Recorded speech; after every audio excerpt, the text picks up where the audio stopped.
Welcome back, guys. I decided for this video I was gonna try something a little different and give this voiceover thing another go.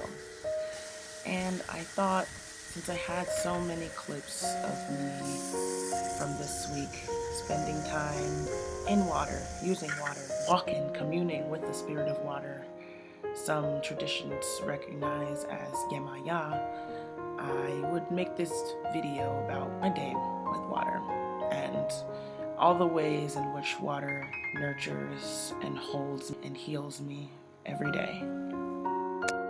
To me, water feels like the personification of internal change. It's always moving, always flowing, always evolving, and not just from the outside, but from the inside as well. Under the current, where we can't see, tiny microsystems and organisms live and evolve themselves. They birth families, they migrate, they build homes, communities, villages, and then sometimes they disappear and they resurface somewhere new.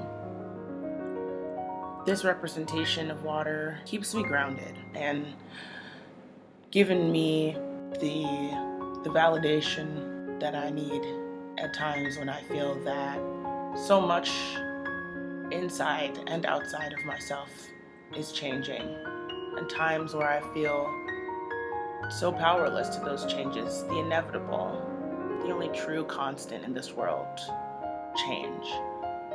Water stays within me and without me, giving me grace and giving me validation that I am okay just the way I am, and I am right where I'm supposed to be.